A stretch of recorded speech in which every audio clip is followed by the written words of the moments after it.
Meet Emily. Emily has been looking for a house in the suburbs and just finished touring a beautiful home with her agent. Emily loves the home, but doesn't know what to do next. What should she do?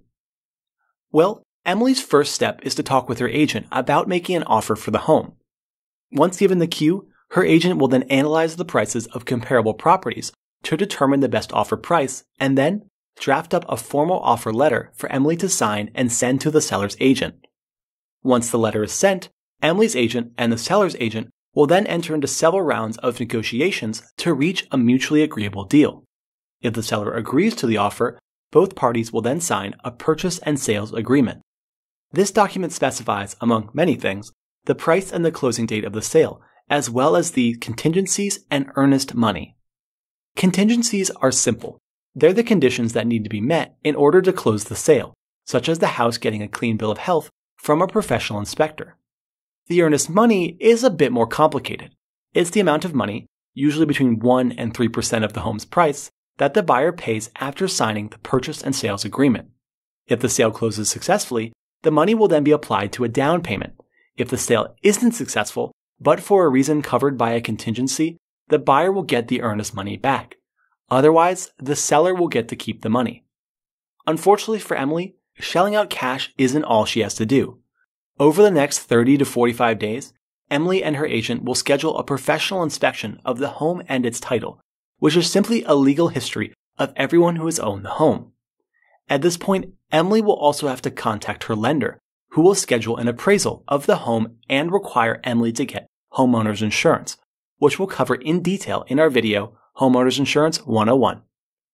Then, assuming the appraisal goes well and the house is worth as much as Emily says it to be, Emily's lender will approve her pre-approval letter and submit a loan commitment letter to the seller's attorney.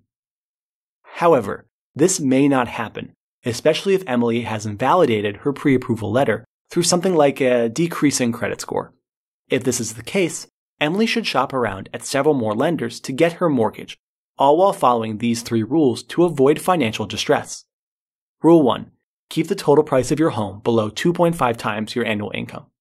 Rule 2.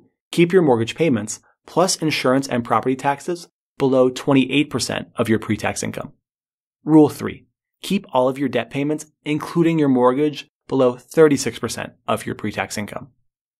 Also, if at any point Emily starts to feel a little lost on loans or how to calculate their payments, we highly recommend she check out our 2 videos, Loans 101 and Loans, Mistakes, and Best Practices, before continuing further.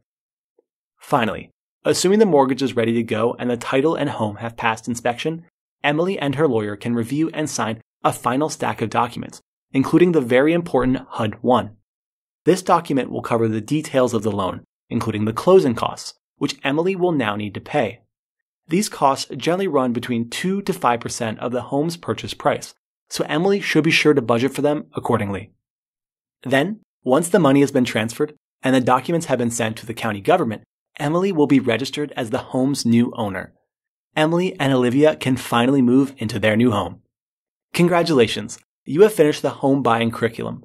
If you want to see our free recommendations for real estate agencies and mortgages, or just more educational material, be sure to check out our website.